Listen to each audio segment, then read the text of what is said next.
Em mời anh. Cái người mà anh muốn tìm hiểu tiếp là một chương trình truyền hình thực tế, có sự tương tác trực tiếp, chân thật và ấn tượng dành cho những bạn trẻ còn độc thân, cá tính, đang mong muốn tìm kiếm một nửa hoàn hảo của mình. Hứa hẹn đây sẽ là một cuộc cạnh tranh công bằng, hết mình và chân thật nhất giữa các ứng cử viên để chinh phục trái tim của nhân vật chính. Ứng cử viên được giữ lại đến cuối cùng sẽ có một buổi tỏ tình độc đáo từ nhân vật chính. Người được chọn sẽ là ai? Mời quý khán giả cùng đón xem. Ở vòng 1, nhân vật chính sẽ có cơ hội gặp gỡ lần lượt 3 ứng cử viên do chương trình tuyển chọn. Các ứng cử viên sẽ có một quyền ưu tiên đặc biệt từ chương trình, đó là các bạn sẽ được xem trước thông tin cá nhân của nhân vật chính. Sau khi gặp hết 3 ứng cử viên, nhân vật chính sẽ đưa ra quyết định tặng hoa, từ chối một ứng cử viên mà họ cảm thấy không phù hợp nhất với mình.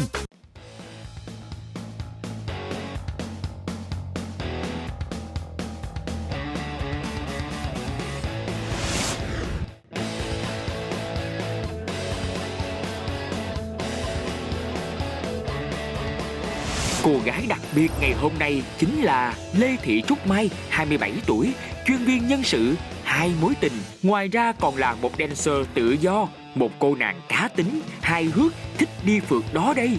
Với phương châm yêu là cưới, cô nàng quyết tâm tìm được một chàng rể về cho mẹ của mình. Hôm nay thì em có cơ hội em tiếp xúc với tới 3 chàng trai, mà cũng lo là không biết là 3 chàng trai này sẽ như thế nào. Nếu như mà tìm được một cái người phù hợp với mình đó, thì có thể là mình sẽ tiến xa tới hôn nhân. Em hy vọng là sẽ tìm một chàng rể phù hợp cho mẹ của em. Địa điểm gặp đầu tiên là một quán cà phê cát. Địa điểm này do chính anh chàng ứng cử viên chọn vì biết cô nàng rất thích biển. Trời ơi, bây giờ mình mặc vô là nó còn hồi hộp và còn lo hơn nữa.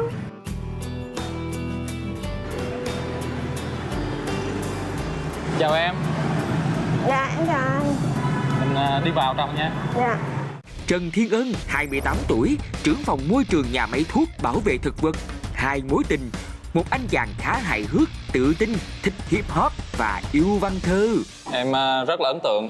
Em nghĩ là hợp nhau khoảng 60-70% rồi đó. Em ấn tượng nhất là cái câu mà bạn này ghi ở đây, lý do ế nè. Tại mình thấy tại mình đẹp quá nên ế. Cái sự tự tin cũng hơi cỡ em rồi đó, 49-50 rồi đó. Cẩn thận bậc thang, dắt chân cao lên. Rồi, dắt chân kia. Rồi, đứng lại một xíu. Anh nghĩ mình nên cởi giày ra. Bước đi không sao đâu. Mình đi thẳng hả? Dạ. Ở đây là cát ha. Có cái bàn và em sẽ ngồi vào đây. Em ngồi đây. Ok. Em tốt không ạ? Sao? Đi trên không thì cảm thấy nó thế nào? Dạ, nó mát và nó tiếp xúc với cát rất là thích. Cảm giác như là đang ở biển. Em có thích biển không? Dạ cũng có. Dạ, tại vì thì anh nghe nói là em rất là thích đi trên cát và em rất thích biển. Dạ. Quê của anh cũng ở biển nên nếu như mà em rất thích biển thì có thể là một dịp nào đó anh mong muốn được mời em về quê anh chơi. Mình có thể đi ra biển, ngắm hoàng hôn rồi đi trên cát thứ. Dạ. Quê anh ở đâu hả? Anh ở Bà Rịa Vũng Tàu. Vũng Tàu cũng gần đây. Chạy xe thì chừng 1 tiếng đồng hồ mà em cũng thích đi phượt rồi đúng không? Đúng rồi, em rất là thích đi phượt. Thật sự thì em thấy cái chàng trai này thì anh ấy cũng, cái cá tính anh ấy cũng khá là mạnh mẽ, cũng có cá tính riêng. Anh ấy cũng thích đi phượt. Thì khi mà anh ấy nắm tay em và nhiều em bước trên cái bãi cát á, thì cái cảm giác lúc đó thì mình thấy có đâu đó một cái không khí nó rất là lãng mạn. Thì mình cảm nhận qua cái nắm tay đầu tiên á thì nó khá là ấm áp. Thật sự mà nói thì khi em nắm tay bạn đó cảm thấy người con gái này khá là mỏng manh. Tự nhiên cảm thấy mình muốn được che chở. Thì anh có thích đi du lịch, có thích đi phượt không? Rồi Tết xong thì anh đi Sapa. Cuối năm này anh có một cái kế hoạch dự định là đi phượt bằng xe máy qua Campuchia.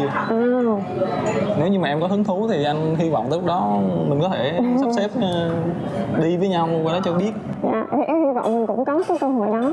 Nói chuyện nãy giờ anh quên giới thiệu với em, anh tên là Thiên Ân. Anh thích nghe nhạc rap. Em thích nghe nhạc rap không? Em thì em cũng thích nghe nhạc rap, tại vì nhạc nó cũng là một phần trong cái đam mê của em. Tại vì em là dancer mà đúng không? Dạ. Thì cái thể loại em theo thì nó hơi mạnh mẽ xíu, hip hop dance. Em biết nhảy shuffle với lại sea work không ta? Cũng biết chút ạ. Chút hả? Tại vì anh rất là thích cái shuffle dance. Mà trước giờ thì anh muốn đi học nhưng mà anh tìm trên mạng thì thấy ở thành phố Hồ Chí Minh không có nào hướng dẫn hết, nên rất là muốn tìm một người hướng dẫn anh nhảy.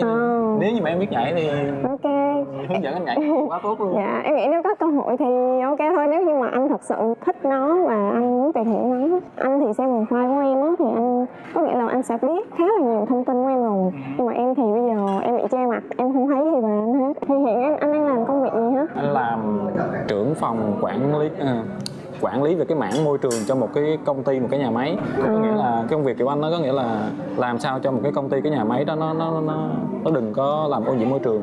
Thì không biết là tính cách của anh thì anh tự nhận xét thì anh thấy thế nào? Em hỏi anh thì thế nào anh cũng nói là anh là một người nghiêm túc, đàng hoàng, các thứ bla bla, đúng không?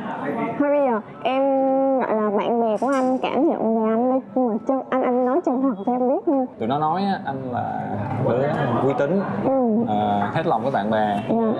Khi nào bạn bè cần thì anh sẽ có mặt, gọi là một người mà tụi nó có thể tin tưởng được. Mọi người trong gia đình, trong họ hàng thì cũng nói là anh là một đứa gọi là hiếu thảo, rồi cũng không phải là một đứa ăn chơi quậy phá gì. Thì em hỏi câu nữa nha, lý do tại sao mà anh ế? Anh nói lý do mà anh giống em tin không? Giống em là sao? Em không nhớ gì hả? Cái lý do mà em ế thì tại vì em đẹp quá cho nên em ế, em đẹp quá cho nên em ế. Còn theo như bạn bè của em nó bảo em là tại vì mày khùng quá cho nên mày ế.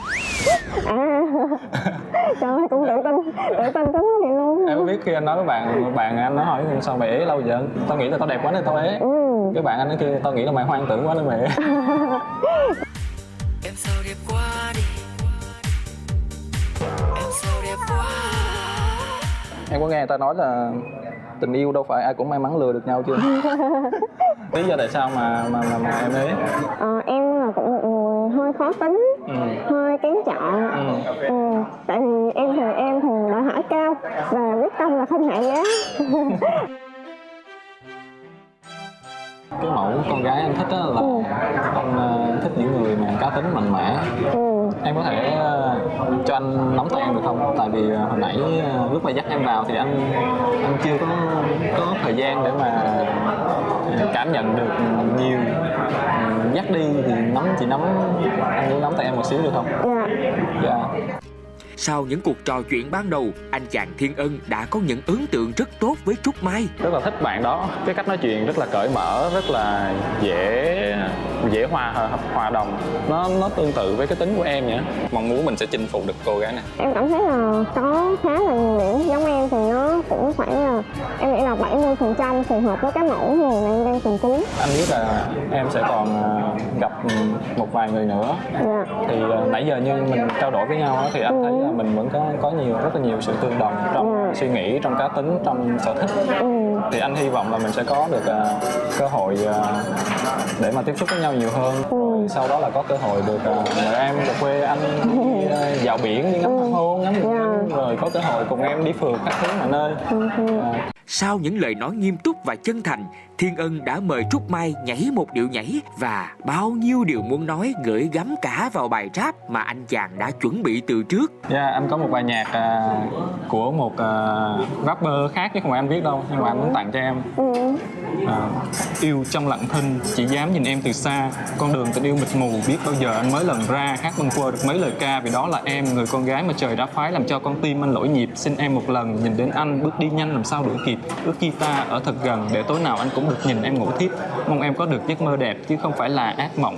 Trong giấc mơ tay nắm tay thật đắm say, hay ta đi trên bờ cát rộng. Có được em với anh mãi mãi là khát vọng. Mũi tên tình yêu đến nhanh mà con tim nhỏ bé làm sao chống. Khi đã yêu là yêu chân thật, không cần dùng đến tiểu xảo.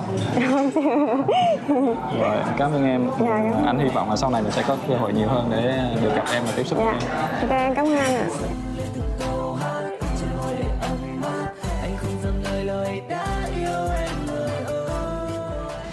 Khi mà anh ấy dìu em nhảy một cái điệu nhảy và hát cho em nghe một cái bài rap, thì thật sự là cái bài rap mà anh ấy hát thì em nghe thì nó không có đúng cái chất rapper lắm đâu, nhưng mà em nghĩ sao trời anh này lại thuộc bài một cái bài khác dài như vậy á, thì cũng khá là ấn tượng. Em đã chuẩn bị gì bị sẵn, và đặc biệt hơn nữa là nó chất chứa rất là nhiều cái thông điệp ở trong đó. Có lắng nghe hết được từng câu từng chữ trong đó thì em nghĩ bạn đó sẽ hiểu được là những gì em muốn nhắn nhủ ở trong cái bài nhạc đó.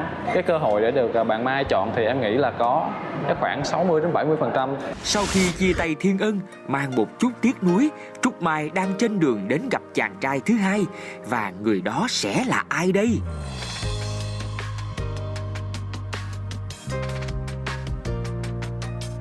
Em chào anh ạ. Chào em là Trúc Mai à? Dạ đúng rồi. Biết anh tên gì hả? Ủa em đã xem profile của anh chưa? Em chưa có một thông tin gì về anh hết. Ồ dạ. Vậy để anh giới thiệu lại, anh là Vũ Thái Hòa. Vũ Thái Hòa, 28 tuổi, anh chàng có vẻ ngoài khá hiền lành này lại chính là một chàng quay phim siêu ngầu, lạnh lùng và nghiêm túc trong công việc. Một bạn gái của mình mong muốn là một cô gái không quá đẹp, trung thực giống như mình là được. Cái công việc của anh là mình có nghĩa là mình phải di chuyển nhiều đúng không? Thông thường thì nó đi theo lịch quay, có một người xếp lịch cho mình. Tại vì em thì em chưa biết thông tin gì về anh hết, cho nên là chắc là anh cho em biết một chút về cái tính cách cũng như cái cá tính của mình đi. Thì anh là một người dễ hòa đồng, thích làm cho mọi người cười, vui, tạo không khí, tạo niềm vui cho người khác. Cái món nghệ sĩ của mình đó, nó có nhiều không? Món nghệ sĩ là ý em nói đến cái gì vậy? Cái như là về nghệ thuật. Anh làm phim nhưng mà anh thấy thì anh khá là thực tế, chứ anh cũng không có bay bổng lắm đâu. Cái mong muốn là cuộc sống ổn định, nên anh đang muốn tìm một cô gái có thể tiến sâu hơn, xa hơn. Ví dụ như nếu anh tìm được một người phù hợp á, thì anh dự tính là khi nào mình sẽ tiến tới hôn nhân? Cái này em coi truyền hình nhiều lắm cái gì nè. Không, thật sự ra thì em cũng muốn, có nghĩa là em tham gia chương trình này không phải là chỉ là vui. Em cũng muốn tìm được một cái người nào đó phù hợp và có thể là đi xa hơn. Cái mẫu người con gái mà anh thích là như thế nào ha? Anh có đọc trong profile là em là con gái đầu lòng đúng không? Dạ đúng rồi. Vậy thì chắc là em sẽ cũng một chút biết quán xuyến gia đình hay là biết nấu ăn không? Em thì em gọi là rất là thích nấu ăn, nhưng mà em nấu món nào là em coi như là dở. Em tự ăn luôn đúng không? Dạ đúng luôn. Không, em không tự ăn luôn. Chứ sao? Nói chung là em nấu rất là dở. Em nấu dở nhất là món gì? Thì mấy món luộc thì cứ bỏ nước vô luộc thôi. Cái món đó còn dở nữa hả? Dạ. Ít ra thì em cũng biết là luộc bao lâu chín là được rồi. Có vẻ sự thật hơi trái ngược với những suy đoán của anh chàng trước khi đến đây về cô gái của gia đình. Là một người con gái đầu lòng thì chắc chắn phải có suy nghĩ là chăm sóc cho bố mẹ hay cho quán xuyến gia đình vậy đó, thì mình thấy khá phù hợp. Những cái mà về gia đình này kia thì em nghĩ là ok. Nhưng mà anh thì anh thích cái mẫu người con gái như thế nào, cá tính như thế nào ạ? Con gái cá tính quá mạnh thì anh hơi sợ, nhưng mà nếu mà cô gái có một chút cá tính thì vẫn tốt chứ. Em có bướng không? Dạ có. Dạ em là gọi là lì chúa á. Lì chúa hả? Đúng rồi. Ý là ba má nói gì đúng thì em có nghe không? Tất nhiên đúng thì em sẽ nghe. Vậy đâu gọi là bướng đâu. Em thì gọi là em độc lập và những cái mà em thích á, thì em làm. Thì đôi khi là, nhưng mà nó sẽ trong cái gọi là chấp nhận được á. Nhưng mà những cái mà em thích á, thì đôi khi là cũng khó người khác có thể ngăn cản được lắm. Thì em bướng là ở cái chỗ đó. Cái đó thì cũng không sao. Cái đó gọi là mình có chính kiến, mình tự tin, có lập trường riêng của mình thì cũng không có vấn đề gì. Cái mẫu người của anh á, thì anh sẽ thích một mẫu người phụ nữ như là dịu dàng, thiên về gia đình, hay là một mẫu người phụ nữ như bên về xã hội, giống như là họ hướng ngoại nhiều hơn á. Anh hả? Anh thì muốn mẫu người độc lập, tức là họ có thể tự sống được. Tức là tại công việc của anh thì đi nhiều á, nên là cần một cô gái cũng biết tự chăm sóc cho mình, không có quá nhõng nhẽo. Vì thật sự khi ở xa như vậy mà nhõng nhẽo với anh cũng đâu có chạy về liền được đâu. Biết chăm lo gia đình thì tốt. Vậy. Anh có cái sở trường gì riêng hoặc là anh yêu thích một cái thể loại nào không? Có đọc trong profile của em là em biết nhảy hip hop, sexy dance nữa. Dạ. Hồi xưa lúc mà cấp 3 đó thì anh tập tành hip hop với mấy bạn. Mà sau đó thì cũng bỏ lâu rồi. Tập tành đi tập gym đồ. Dạ. Rồi với anh biết hát. Anh có thể hát cho em nghe một đoạn nhỏ nhỏ được không? Tôi biết là thế nào tôi nói ra là chắc chắn không hát một đoạn. Anh cũng có chuẩn bị sẵn rồi, nhưng mà lỡ mà anh có quên lời thì em đừng có cười. Dạ không sao. Ngày xưa thân nghe hồn nhiên là tôi mong mơ thân tiên, trong ánh nắng mây âm ngầm của tình bạn thân. Ngày xưa Phương rơi đây sân là tôi sorry, tới cô đó anh quên rồi. Không sao, nhưng mà em thấy anh hát khá là hay á. Được không? Hay, có nghĩa là cái giọng của anh nó khá là ống. Em có biết hát không? Em hát dở lắm anh. Em hát dở hả? Dạ. Đang tính rủ em đi hát karaoke. Thôi em có thể hỏi tiếp để anh suy nghĩ. Dạ. Đối với anh á thì công việc của anh á thì nếu mà phải đi nhiều như vậy á thì anh có tính lăng nhăng không? Anh thì không có tính lăng nhăng. Nhưng mà trước khi bắt đầu một tình yêu thì mình có thể làm bạn với nhiều người, đúng không em? Dạ. Nhưng khi mà đã xác định một mối quan hệ, hai bên đã gật đầu đồng ý, ok, chúng ta ký hợp đồng, bây giờ là sẽ bắt đầu một tình yêu đó. Dạ. Thì khi mà như vậy rồi thì chắc chắn là anh sẽ hạn chế và không còn rắc thính nữa. Tức là phải là bình tập thường trung. anh rắc thính nhiều lắm đúng không? cái đó gọi là mối quan hệ, xây dựng một số mối quan hệ thông thường thôi, chứ nó rắc tính là tại anh dùng từ hơi quá. Cái này tại anh nói mà anh đâu có nói đâu. Em có thấy không gian ở đây đẹp không? Dạ, ở đây rất là dễ thương. Nhưng mà tại vì em thì em cũng không thích gấu lắm, tại vì tính em thì nó hơi men. Em không thích gấu hả? Dạ. Anh vừa mới có một suy nghĩ lóe lên trong đầu, đó là anh tính tặng cho em một con gấu. Nếu như mà là một món quà thì em sẽ vui. Bạn Trúc Mai ơi, thì cho mình tặng bạn con gấu này nha. Em cảm ơn anh ạ. Nó hơi bự. Nó bự thiệt. Chắc nó bự bằng em luôn hả? Bạn có thể cho mình cảm nhận thêm một chút về bạn qua cái nắm tay không? Dạ được ạ. Em cũng không thấy đâu đó.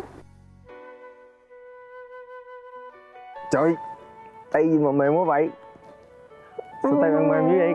Ủa, anh tưởng em nhảy nhót rồi chắc cũng phải chày trụ đồ, hay là tay chân sao mà cái tay mềm quá? Anh biết trước anh là có một bạn, em đã gặp một bạn rồi. Và sau anh em sẽ gặp một bạn nữa. Nhưng mà anh mong rằng người em sẽ lựa chọn là anh. Sau cuộc trò chuyện có vẻ không cùng quan điểm, anh chàng quay phim đã giảm bớt sự tự tin của mình. Mình lại không nghĩ là bên ngoài bạn lại dễ thương đến vậy. Và mình hơi bị tuột cái phần tự tin của mình lại một chút. Khả năng bạn chấp nhận và cho mình vào vòng trong thì khoảng 70%. 70% tuột lại chút xíu, chắc còn khoảng 68, 69% thôi. Ảnh có một số cái sở trường, ví dụ như ảnh hát rất là hay, cái giọng nói thì cũng khá là ống, cái cách mà ảnh nói chuyện với mình nó cũng khá là quan tâm. Tuy nhiên thì em cũng hơi đắn đo một chút, là tại vì ảnh làm bên ngành nghệ thuật, ảnh làm phim thì cái công việc của ảnh á, phải đi công tác thì em sợ là ảnh hơi rắc thính rồi bị nhiều.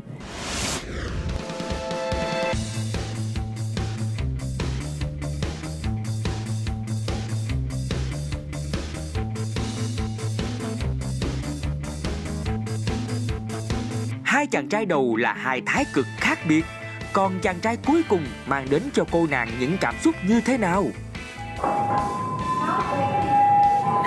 Anh chào em. anh là Hiếu. Phạm Trung Hiếu, 29 tuổi, chuyên viên phụ trách truyền thông và biên tập viên. Mình thích bạn gái nó có cái sự nhẹ nhàng nhưng mà cũng có cái sự năng động, mạnh mẽ, trẻ trung, tính hơi con trai một chút. Từ sáng giờ có mệt không? Dạ cũng hơi mệt xíu. Em biết tại sao anh chọn ở đây để ghi hình không? Dạ không ạ. Tại vì tên em là tên một loài hoa nên anh chọn ở đây. Vậy anh kiếm chỗ này có hoa mai không? Ở đây thì chưa có hoa mai, tại vì hoa mai thì tới Tết nè. Anh hy vọng là mình sẽ còn gặp nhau tới Tết để anh tặng em hoa mai. Dạ. Công việc anh mình phải đi công tác nhiều không? Có phải đi tỉnh hay là đi công tác ở xa nhiều không anh? Chủ yếu là làm việc ở thành phố Hồ Chí Minh thôi. Mai thích đi du lịch không? Dạ đúng rồi, em rất thích đi phượt. Thì em thích đi lên rừng hay là xuống biển? Em thì em thích những cái mà cảnh mà nó thiên nhiên á. Thì lên rừng cũng được, xuống biển cũng được, miễn là nó gần gũi với thiên nhiên. Tại vì em thì em thích khám phá hơn. Anh cũng thích đi du lịch, làm ra tiền bao nhiêu đi du lịch hết trơn, không để dành được gì hết. Cái mẫu người bạn gái của anh á thì là một người như thế nào? Anh thì thích mẫu người con gái nhưng mà có cái tính mạnh mẽ, cá tính, đừng có bánh bèo quá. Nhưng mà nhiều lúc phải thể hiện sự mềm mại, dịu dàng. Ví dụ như một người mà cá tính họ hơi mạnh á, cái tôi của họ cũng hơi cao á, thì cái người con gái như vậy anh thấy thế nào? Nếu mà yêu nhau mà bạn nữ nó mạnh là lên đó thì anh sẽ yếu lại. Anh có sợ bị lép vế không? Tránh voi chẳng xấu mặt nào. Nhưng anh không có nghĩ bạn gái mình là voi, nhưng mà anh nghĩ là nhường nhịn cho người phụ nữ cũng là một sự mạnh mẽ của đàn ông. Em thấy là cái công việc của anh là về truyền thông á, thì cái công việc này nó khá là năng động và nó sẽ, cái mối quan hệ của mình á, nó sẽ được mở rộng và anh tiếp xúc khá là nhiều người. Thì em không biết hiện tại là tại sao hiện tại bây giờ anh vẫn còn gái à? Như em nói là anh tiếp xúc với nhiều người, có nhiều bạn bè, nên là thời gian thì chia sẻ cho bạn bè rất là nhiều, không có thích bị trói buộc. Quen bạn gái thì anh cũng suy nghĩ là mình sẽ dành thời gian cho nhiều người cho người đó nhiều hơn. Thì anh chưa có sẵn sàng cái cuộc sống như vậy. Thì tới cái tuổi này thì anh lại suy nghĩ khác, anh nói là mình cần phải thay đổi. Tại vì cuộc sống nó ổn định và dành cho một người thì nó sẽ tốt hơn là dành cho nhiều người, đối với người trưởng thành. Ví dụ như nếu mà một đối tượng mà anh muốn tiến đến hôn nhân á, thì anh nghĩ cái người con gái anh thích sẽ là người phụ nữ chăm lo cho gia đình, hay là một người phụ nữ giỏi những cái công việc hoặc là bên ngoài xã hội? Nếu mà yêu nhau thì anh sẽ tôn trọng cái quyết định của người đó. Nếu mà người phụ nữ thích công việc xã hội, thích giao lưu bên ngoài, là thích làm việc thì anh vẫn chấp nhận, vẫn đồng ý. Nhưng mà mình vẫn phải đảm bảo những cái chăm lo cho cuộc sống gia đình. Thì không biết là khi anh xem cái profile của em á, thì anh ấn tượng nhất điều gì về em? Anh ấn tượng nhất là em chia sẻ là mình là người năng động, khùng dễ thương gì đó. Với lại là thích đi phượt, thì anh thấy đó là mẫu người mình có thể gắn bó được. Thường em thấy là con trai người ta hay thích những mẫu người con gái gọi là dịu dàng, rồi chăm lo cho gia đình nhiều hơn. Còn những người thì đôi khi cá tính mà họ mạnh quá thì đôi khi lại người ta lại e dè. Anh cần một người có thể hiểu anh và đồng cảm với anh và có thể đồng hành với anh trong cái cuộc sống. Còn chuyện chăm lo gia đình á, mẹ anh có nói là mày lấy vợ đi rồi con mày tao giữ cũng được, con mày tao nuôi cũng được. Hai đứa mày chỉ sống với nhau hạnh phúc là được rồi. Anh cần một người yêu, một người vợ mà có thể là bạn đồng hành với anh, chứ không phải là chỉ là người vợ thôi. Em có thấy là không khí ở đây nó hơi lạnh không? Dạ, ở đây thì nó hơi lạnh một chút. Người ta nói là hơi ấm từ trái tim á, là thể hiện rõ nhất ở bàn tay. Thì anh muốn cảm nhận cái hơi ấm đó thì em có sẵn sàng.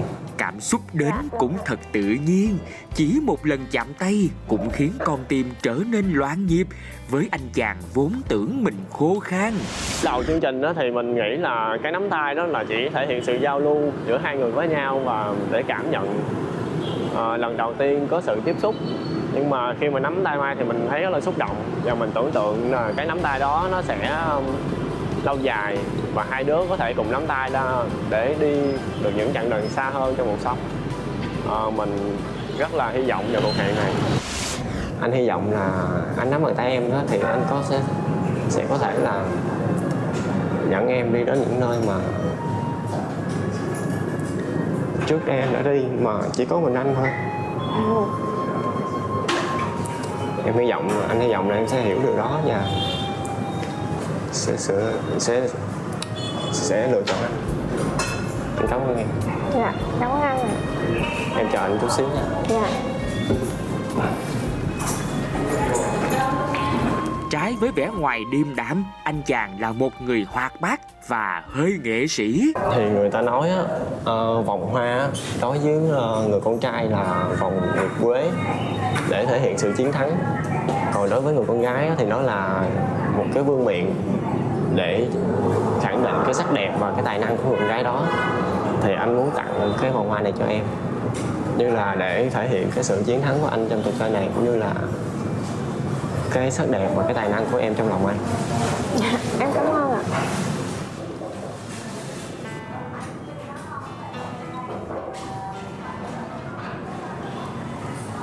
Là người cuối cùng để em lựa chọn á, thì anh biết là mình có những cái bất lợi riêng, tại vì em đã tiếp xúc được hai bạn trai kia và cũng có những cái nhận định và những cái cân đo đong đếm. Nhưng mà anh tin là the best for the last. Có nghĩa là cái tốt thì luôn ở cuối cùng. Anh không dám khẳng định anh sẽ là sự lựa chọn tốt nhất đối với hai bạn trai kia, nhưng mà anh sẽ khẳng định là anh sẽ làm những gì mà để xứng đáng với sự lựa chọn của em. Cảm ơn em.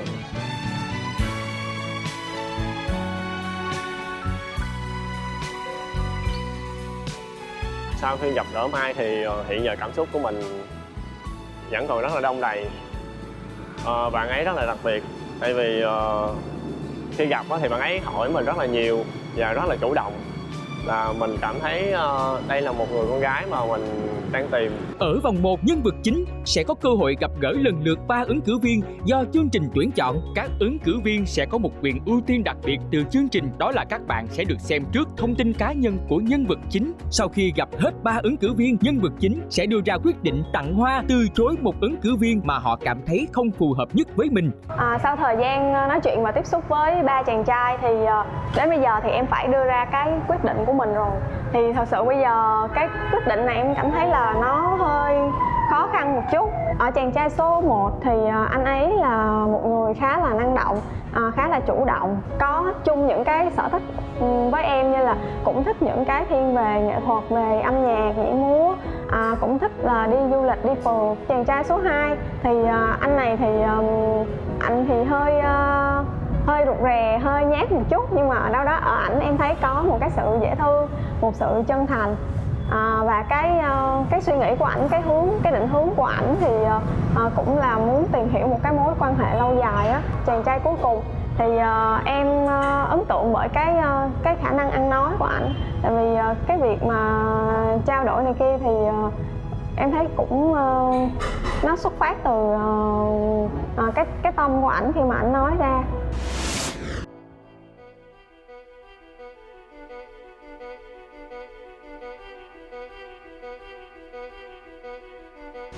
Và hiện tại bây giờ tâm trạng của em nếu như mà nói không có hồi hộp thì cũng sai, nhưng mà thật ra là có một chút hồi hộp và một chút mong đợi. Mình hơi bị thiếu tự tin. Mình thì sau khi gặp gỡ Trúc Mai thì mình thấy rất là quý và rất là mong muốn được bạn Trúc Mai chọn. Mình cũng đã thể hiện hết tình cảm của mình rồi. Mình tin là Trúc Mai sẽ cảm nhận được và sẽ lựa chọn mình.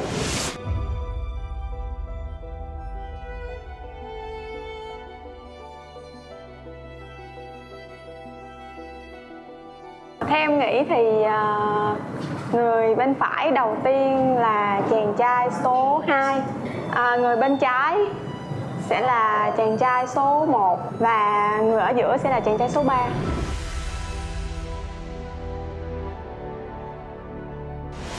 Cái việc mà mình đoán được các anh chàng theo cái số thứ tự mà mình đã gặp á, thì nó theo cái cảm nhận của mình, và người ta nói là phụ nữ thì thường có giác quan thứ 6 á, thì mình cũng khá là nhạy ở đó, thì mình nghĩ là chính cái giác quan này nó đã hỗ trợ cho mình.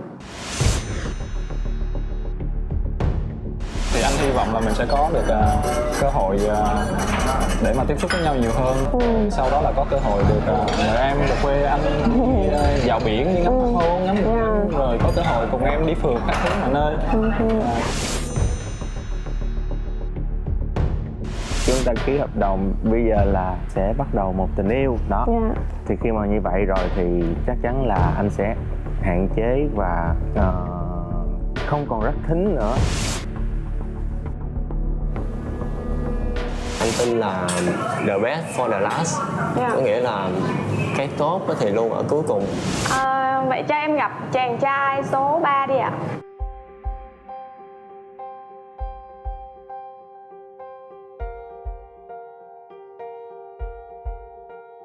Anh này làm về truyền thông, về PR thì có thể là cái công việc của ảnh đôi khi nó sẽ khá là căng thẳng.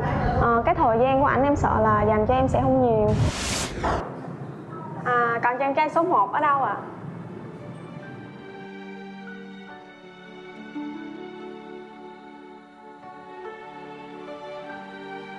Chàng trai số 1 thì điều em băn khoăn đó chính là anh này có thể là ảnh sẽ không ổn định lắm, có nghĩa là ảnh hơi bay nhảy một xíu á. Tại vì ảnh thì cũng thiên về nghệ thuật, cũng thích nghệ thuật và thích đi đây đi đó. Vậy còn anh chàng trai số 2 ạ?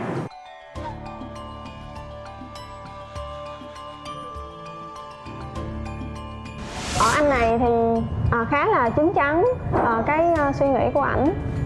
Nhưng mà em hơi băn khoăn là về cái tính cách của ảnh á. Với lại cái thứ hai là ảnh là làm phim thì cái cơ hội mà ảnh tiếp xúc các mối quan hệ thì đôi khi là em sợ nó hơi phức tạp. Thật ra thì em đều có ấn tượng với cả ba anh. Mỗi người đều có một cái đặc điểm riêng, cái cá tính riêng. Sau khi mà đưa ra cái quyết định này, thật sự nó là một quyết định rất là khó khăn. Em cũng đã suy nghĩ rất là nhiều, nhưng mà qua quá trình tiếp xúc thì bằng chính sự cảm nhận của mình thì cuối cùng thì em cũng sẽ đưa ra cái quyết định. Nếu nói lo ngại thì em cũng không có lo ngại nhiều lắm. Theo mình nghĩ là khoảng 60-70%. Đã đến lúc cô nàng phải có lựa chọn cho mình. Và Trúc Mai sẽ quyết định như thế nào đây? Em rất là cảm ơn anh đã tham gia chương trình, đã tạo cho em những cái bất ngờ, cũng như là những cái điều thú vị trong chương trình và những cái chia sẻ của anh. Anh là Thổ Cung Thiên Bình á. Thật ra thì em bị có nghĩa là em không thích con trai Cung Thiên Bình. Họ có nhiều mối quan hệ.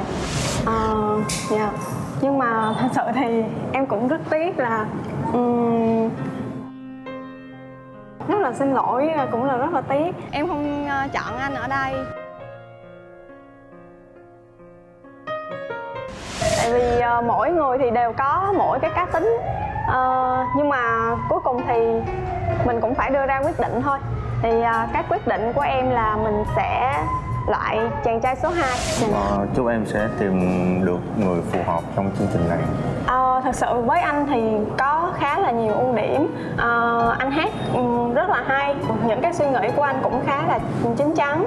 Tuy nhiên cái điều mà em băn khoăn đó chính là về công việc của mình thì anh làm bên lĩnh vực nghệ thuật á, thì đâu đó là em phân vân là có thể anh sẽ có khá là nhiều mối quan hệ tiếp xúc, thì đâu đó thì em cảm thấy là em đắn đo ở cái phần đó. Thì cái việc mà lâu dài thì em nghĩ là nó không được lâu dài. Yêu thì có thử thách này nọ thì mới chứng tỏ được chàng trai đó là một người không có lăng nhăng hay bất cứ gì. Còn nếu như bình thường em gặp một chàng trai đó ít tiếp xúc với những cô gái khác, thực sự là mới lần đầu tiếp xúc với em rồi thấy yêu em rồi, nhưng khi họ thỉnh thoảng họ vẫn có va chạm bên ngoài xã hội, vẫn gặp những cô gái khác trong những dịp tình cờ nào đó, thì có thể họ yêu một cô gái khác một cách nhanh chóng khi họ được dịp so sánh, họ được dịp nhìn nhận so sánh lại với em, thì cái người đó ra đi sẽ là mãi mãi đi mất tiêu luôn. Còn với những chàng trai đã va chạm quá nhiều rồi thì họ chín chắn hơn, họ sẽ yêu em và thật lòng với em hơn, sẽ không bị tác động từ những chuyện bên ngoài, thì anh mong là em sẽ nhìn nhận tốt hơn về những chàng trai làm trong lĩnh vực nghệ thuật giống như anh. Cuối cùng chàng trai phải dừng bước là Thái Hòa. Một chút buồn, một chút tiếc nuối. Chứ hạnh phúc, chứ anh may mắn.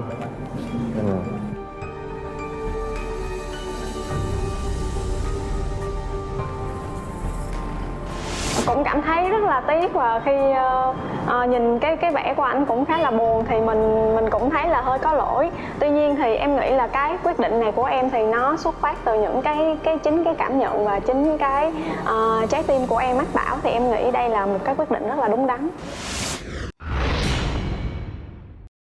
Sau khi từ chối ứng cử viên thứ nhất, nhân vật chính sẽ cùng hai ứng cử viên còn lại trải nghiệm những hoạt động thú vị để tiếp xúc, tìm hiểu nhau kỹ hơn. Cuộc cạnh tranh để chiếm được trái tim của nhân vật chính sẽ thế nào đây?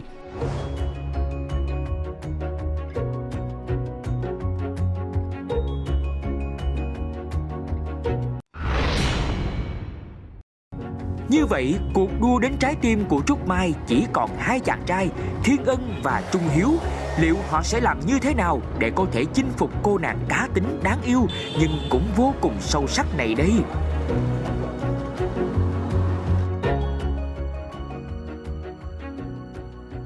Em học nhảy được bao lâu rồi? Em học nhảy thì cũng được 2 năm. Cô Mai nhảy là thể loại gì? Thế là kiểu là nhảy hiện đại á. Múa cột đúng không? Có, nhưng mà Anh đứng anh làm cột cho em múa. cái trường phái đó hơi khó. Mai thích quen bạn trai làm giờ hành chính hay là làm việc tự do? Em thì em không có quan niệm bạn đó làm giờ hành chính hay thoải mái thời gian thì cũng được. Mà quan trọng là dành nhiều thời gian cho em là được. Anh thì ví dụ như thời gian rảnh á, thì anh thường làm cái gì? Anh thời gian rảnh thì tụ tập bạn bè, đi phố đi bộ, đi bùi viện, đi trà sữa. Anh cũng thích uống trà sữa lắm. Hoặc là lai rai. Anh già nhưng mà anh quen bạn với lại em út là team luôn. Nên là kiểu mình bị team hóa. Khi mà đi chung 3 người thì bạn kia có vẻ lấn át em hơn một xíu về cái chuyện cách nói chuyện, về cách quan tâm chăm sóc. Có thật mới vực được đạo. Trúc Mai đã dắt hai chàng trai đi dùng bữa trưa để nạp năng lượng.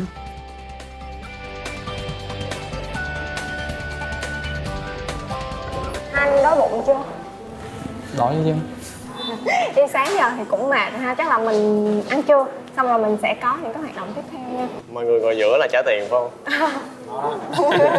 Thường em ăn trưa ở văn phòng là cơm của công ty hay là ở ngoài? Em ăn cơm mẹ nấu. Thì với anh có quan trọng cái việc là người phụ nữ trong gia đình đó là phải biết nấu ăn. Anh nấu ăn cũng được, nấu ăn ngon. Thậm chí là anh nấu ăn ngon nhé, nhưng mà ý là trong gia đình thì có thể chia sẻ công việc nó làm. Ví dụ như anh nấu ok, vợ đi chợ anh nấu chuyện bình thường. Anh nghĩ là hai người yêu nhau thì cùng nấu ăn đó, nó là một thứ vui, nên là sẽ không nghĩ là trách nhiệm hay là công việc. Nên là nấu ăn thì ra nó cũng rất là đơn giản, nhưng mà em nghĩ là vào bếp là niềm vui với người mà mình yêu mình thương vậy. Thì nó sẽ dễ và tự động sẽ ngon. Anh thì thích người ví dụ như gọn gàng, sạch sẽ hay là... Nhà ông thì luôn thích phụ nữ gọn gàng, nhưng mà lại không thích là người phụ nữ yêu cầu mình gọn gàng. Tại sao? Đó đúng rồi đó. Tại sao? Ví dụ là mình bề bộn đi, thì người phụ nữ đó có thể là dọn, hoặc là có thể là không dọn thì để đó chừng nào là kêu anh dọn cái này cho gọn, người ta sẽ dọn. Chứ còn thấy bề bộn mới cằn nhằn hỏi anh là bề bộn quá đồ, em dọn em mệt này nọ, thì nó sẽ không thích, sẽ cảm thấy là cảm thấy áp lực khi mà sống với người.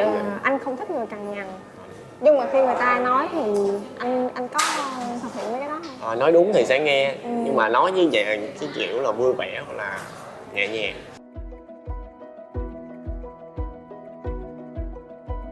Mọi người nói em là một cái mẫu người mà gọi là trong những cuộc vui thì người ta luôn muốn có một cái người làm tâm điểm để mà tạo không khí, nâng bầu không khí lên á, không có làm cho không khí trầm xuống. Thì em nghĩ đó là một cái điểm mạnh của em, và em nghĩ là khi mà cái bạn đó tiếp xúc với em thì em sẽ không để cái câu chuyện nó trôi đi hoặc là nó trầm lặng quá. Rồi em, em ba mẹ có hối kết hôn chưa?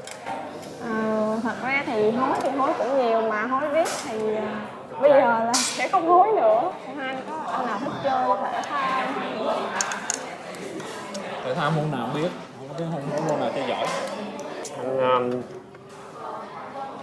Có đi bơi với lại đi tập gym mà lúc trước còn bây giờ có thời gian bận quá, không có thời gian đi. Hiện tại thì em sẽ có một trò chơi cho hai anh. Hai là mình sẽ chơi một trò, rồi mình sẽ gọi món nước để uống. Thì theo hai anh là cái món nước yêu thích của em là món gì?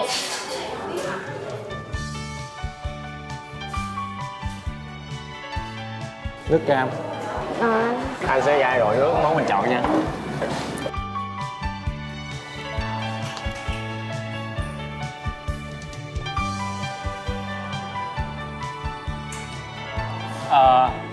Lúc nãy em đố là anh thích món gì nhất. Mà tại sao lại nghĩ tới cà phê? Tại vì bạn của anh chơi con gái á, toàn là những người cá tính mạnh mạnh giống em vậy đó. Mà khi anh đi uống nước với mấy bạn á, thì vô quán toàn là anh kêu nước cam, tụi nó kêu cà phê. Và khi người ta bưng ra, người ta toàn để cà phê cho anh, để nước cam, lúc nào phải đổi lại. Có thể đó là một cái gì đó thúc đẩy cho anh chọn món cà phê đó. Thì anh gọi cà phê cho em. Anh không biết là có phải món em thích hay không. Đây là món anh đoán em thích. Ai biết trà sữa thì mấy bạn trẻ, mấy bạn teen thì thích uống thôi. Mà món này anh chọn là tên là trà sữa quy hương. Thì nó một cái ý nghĩa về tình yêu nè. Mà tính chất của món nước này nó cũng rất là đặc biệt. Tại vì nó làm từ trà và sữa. Trà này có vị đắng, sữa thì có vị ngọt. Giống như cuộc đời mình có nhiều lúc buồn, lúc vui. Thì đó mới tạo nên cái sự muôn màu của cuộc sống mà mình mới trưởng thành hơn. Hy vọng là em thích uống nước này cũng như là thích cái phần trình bày mà anh đã trình bày cho em. Với hai món này thì mỗi một cái ly nước thì nó cũng có một cái thông điệp mà hai gửi đến em, thì cũng cảm ơn hai anh. Như anh nói thì đúng là cái cá tính em thì nó cũng khá là mạnh, nhưng mà đâu đó trong cái sự mạnh mẽ đó nó cũng có xíu gì đó nó hơi bánh bè, nó hơi trẻ con. Cái món mà em bị nghiện thì là món trà sữa hơn, còn em thì em không uống được cà phê. Một lần nữa, Trung Hiếu đã ghi điểm vì sự tinh tế và thấu hiểu Trúc Mai. Sau bữa ăn trưa, cả ba cùng đến khu trượt patin, nơi lý tưởng dành cho các cặp đôi thể hiện tình cảm.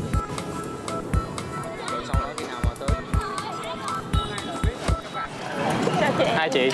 Chào chị. Chào mừng các bạn đến với bộ môn patin. Thế các bạn đã biết thì về patin chưa? Được chưa?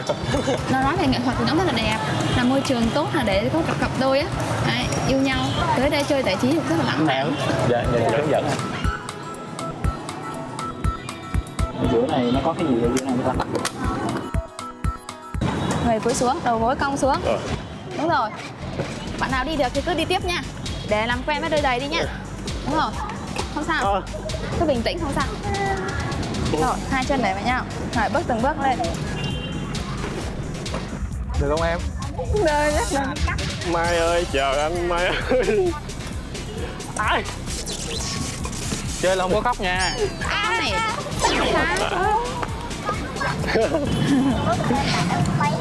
Sao em đứng vậy đó, từ từ. Thôi em đi trước đi rồi em lướt sau. Đi vậy thì nó không có đi được.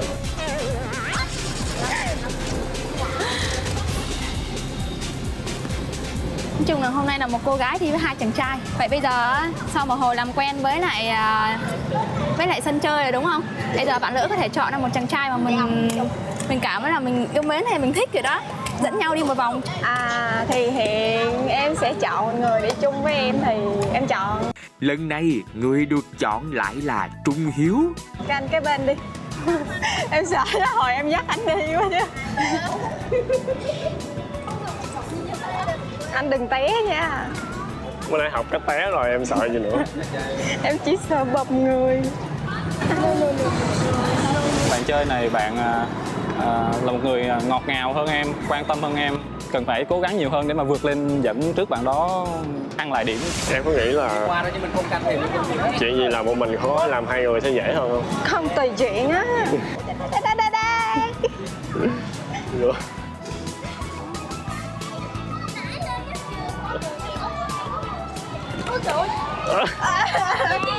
Bình tĩnh. Chưa.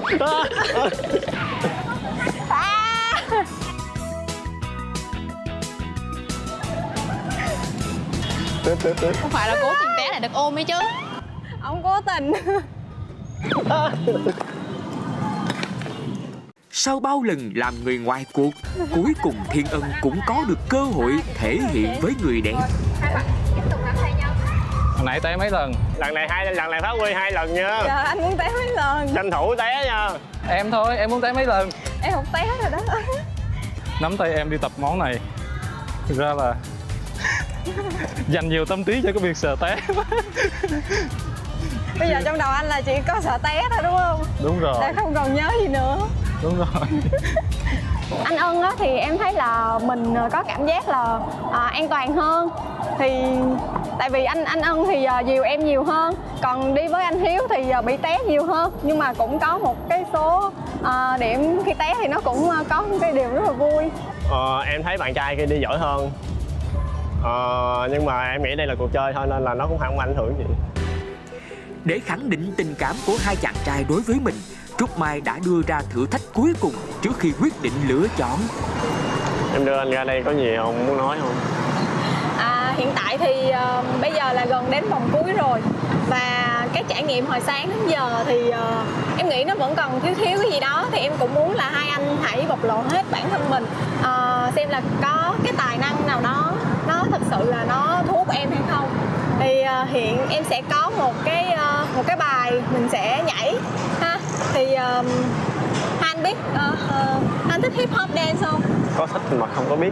Thì anh thích rap mà, cho nên hip hop anh thích chứ. Okay. Thì có vẻ anh khá là thích hip hop dance ha. Nhưng mà bữa nay bài diễn của mình sẽ là sexy dance. Trước thử thách hơi tinh nghịch của cô nàng, hai chàng nam nhi chỉ biết ngậm ngùi mà tập theo. Thì em sẽ hướng dẫn hai anh, mỗi người sẽ có khoảng 7 phút ha. Em sẽ hướng dẫn các anh và sau đó thì các anh sẽ tự tin thể hiện chính mình. Động tác đầu tiên sẽ là mông ha. Thì mình sẽ uốn qua, hai mông qua lại. Trước ha, nhún chuyển. Rồi, giờ mình làm nhanh lên. Nói anh beo ly đen rồi. Rồi, được chưa? Có động tác nào đơn giản hơn không? Rồi tới cái động tác ngực. 1, 2, 3, 4, 5, 6, 7, 8. 2 lần lượn sóng. 1, 2, 3, 4. Rồi mình sẽ nhảy xuống. 5, 6, 7, 8. Xuống rồi nhúng lên. Được chưa? Anh không sao. Anh nhảy kỳ quá. Đẹp không? Anh cũng thì ghê quá. Sau đây thì mình sẽ là cuộc thi giữa hai chàng trai. Hiện tại thì nếu như chàng trai nào thắng thì sẽ được một món quà, một phần thưởng, đó chính là cõng em từ đầu cầu này đến cuối cầu này. Ok, chị nhỏ. 5, 6, 7 đi.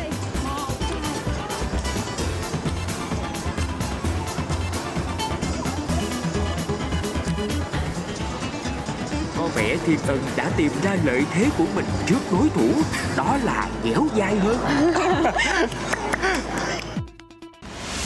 5, 6, 7 đi. 1, 2, 3, 4, 5, 6, 7.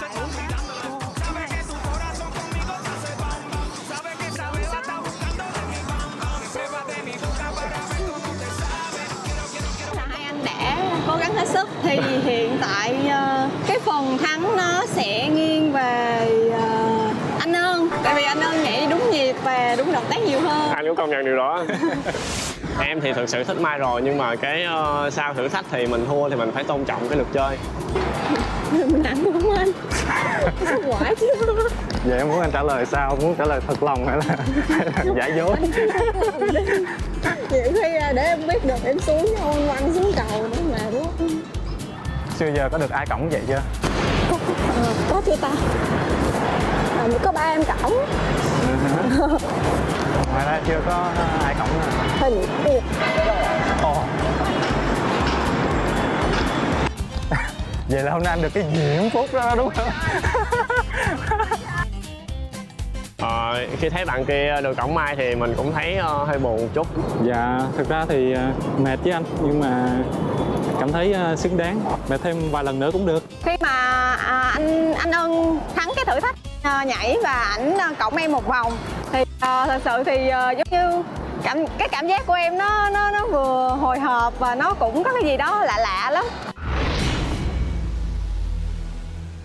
Hôm nay tiếp xúc với nhau một khoảng thời gian như vậy thì em nhận xét như thế nào về anh? Kể từ lúc mà nói chuyện mà không thấy mặt đến hiện tại luôn thì em vẫn thấy là cái cá tính của anh với lại những cái mà chia sẻ của anh thì nó rất là đúng với lại con người mà nãy giờ sáng giờ anh thể hiện. Em muốn biết là anh cảm nhận về em như thế nào? Anh có thể nắm tay em được không? Tại vì hồi sáng anh có xin nắm tay một lần rồi đúng không? Nhưng mà lúc đó thì em vẫn chưa có thấy mặt anh, cho nên có lẽ là cũng chưa tiếp xúc nhiều với anh, thì có lẽ lúc đó là em cũng chưa có cái cảm xúc nhiều về cái nắm tay đó. Thì bây giờ có những điều anh muốn nói với em thì anh muốn nắm tay như thế này nói cho nó bộc lộ được hết những cái gì anh nghĩ. Thứ nhất là anh thấy giống như em nói, anh cũng cảm thấy ở em một cái sự gì đó rất là hòa hợp, giống như những gì mà anh đang tìm kiếm. Anh nghĩ là nếu như mà quen nhau, gặp nhau thì những cái cuộc gặp gỡ của chúng ta, những cái buổi đi chơi nó sẽ rất là vui vẻ, nó sẽ rất vui chứ nó không có nhàm chán.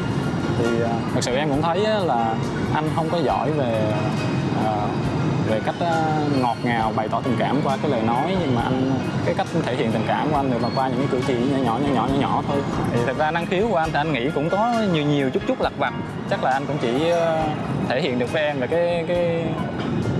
cái khả năng rap của mình thôi. Dù em quyết định như thế nào thì anh cũng tin đó là tiếng con tim của em, thì anh vẫn rất là vui vẻ với điều đó, và anh dù thế nào thì anh vẫn luôn cầu chúc cho em vui vẻ và hạnh phúc, cho dù người đó không phải là anh hay là như thế nào thì mình vẫn có thể là bạn bè hay gì đó, nhưng mà anh vẫn mong là mình sẽ làm một cái gì đó cao hơn là một người bạn.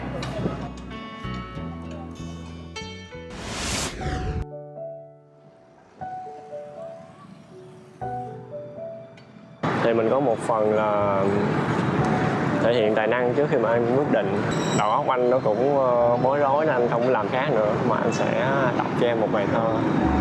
Bài thơ này thì anh thích nhưng mà anh không có thuộc tại vì nó rất là dài. Đó là bài thơ Đôi dép. Bài thơ đầu anh viết để tặng em là bài thơ viết về đôi dép. Khi nỗi nhớ trở nên da diết, những vật tầm thường cũng có thể làm thơ. Hai chiếc dép kia gặp nhau từ bao giờ mà bên nhau không rời nhau nửa bước. Cùng vinh hiển những con đường xuôi ngược, lên xuống cùng nhau giữa các bụi đường đời. Anh nhớ như vậy thôi mà không biết là chính xác hay không. Thì anh hy vọng là mình sẽ có thời gian gặp nhau nhiều hơn, thì anh sẽ đọc cho em trọn vẹn bài thơ đó.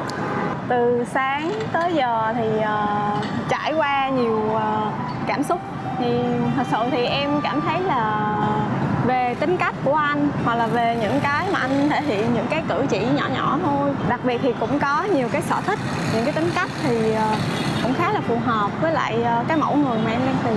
Thì nhưng mà anh cũng không có đặt nặng vấn đề là em chọn anh hay là chọn bạn kia, vì là cái chuyện tình cảm thì không có nói trước được điều gì, thì cái trái tim mình mách bảo thôi. Thì em chọn như thế nào thì anh cũng tin tưởng đó là quyết định đúng và nó sẽ mang lại hạnh phúc cho em. Thì em cứ suy nghĩ theo con tim mình bảo.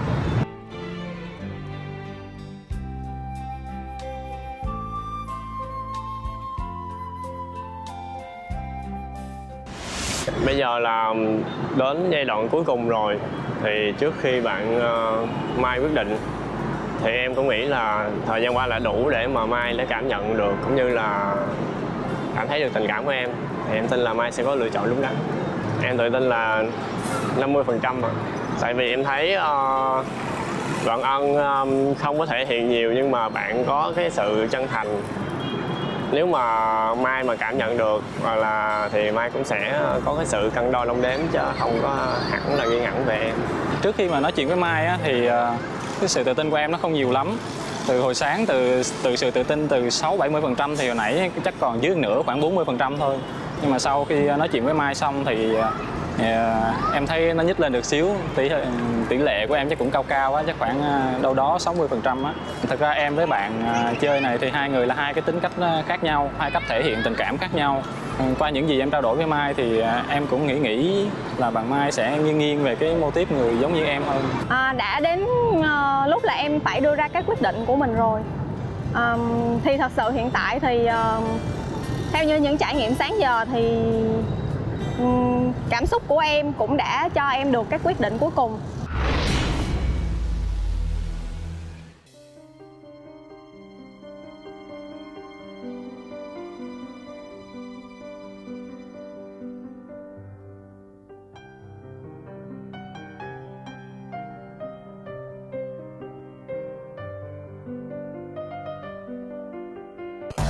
Đã đến lúc phải quyết định, một trong hai sẽ là người được chọn.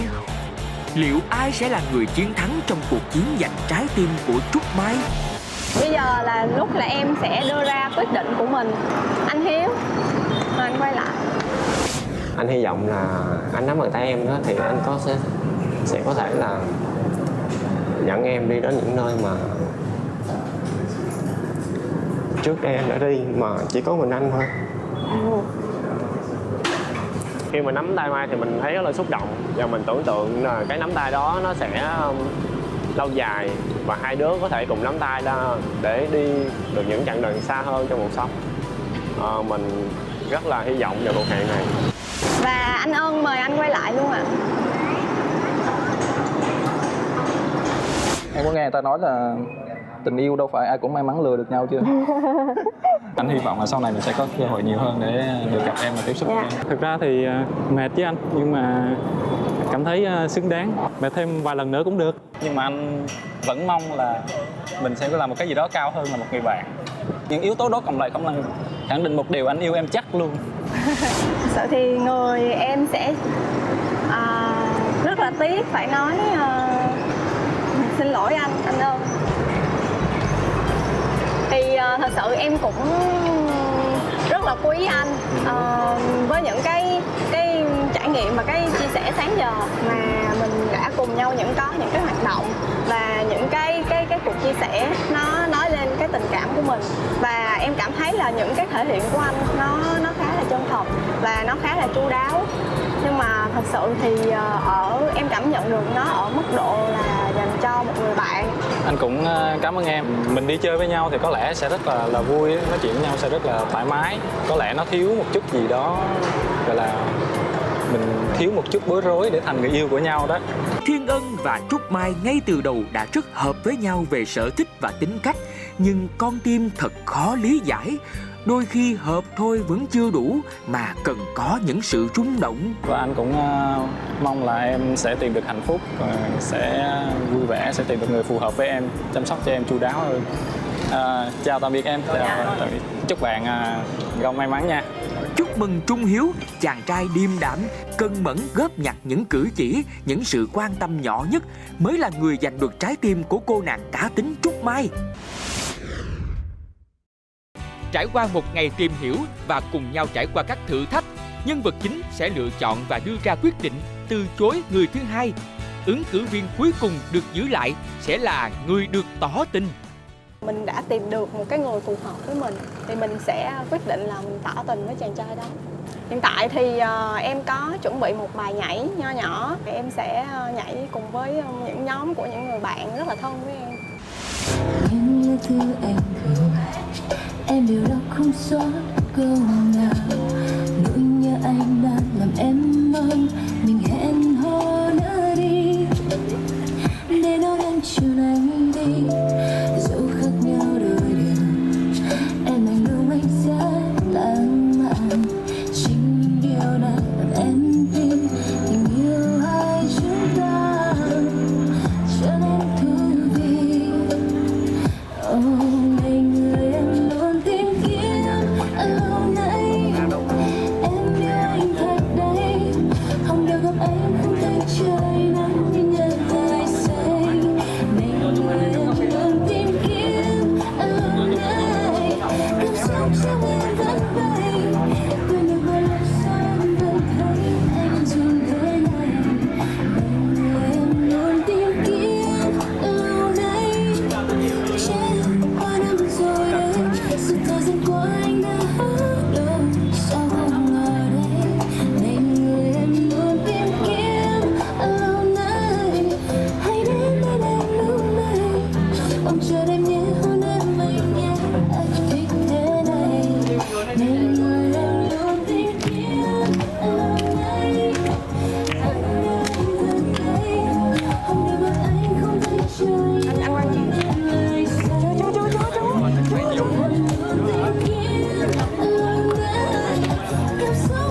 lại cái người cuối cùng mà em chọn thì anh biết rồi.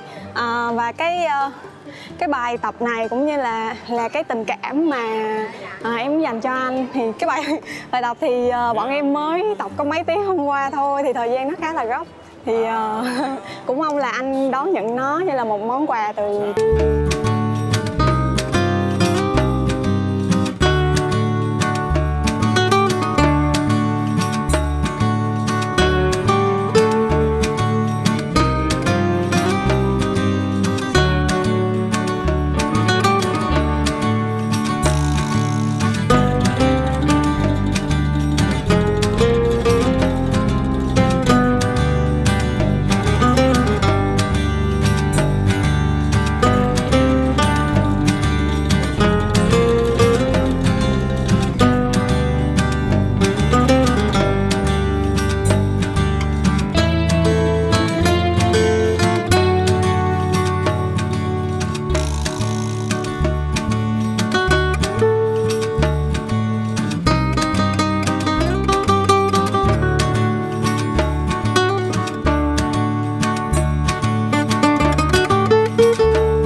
Mời quý vị cùng đón xem tập tiếp theo của chương trình Lucky Me Yêu Là Chọn vào lúc 20h30 thứ ba hàng tuần trên kênh HTV7, Đài truyền hình Thành phố Hồ Chí Minh.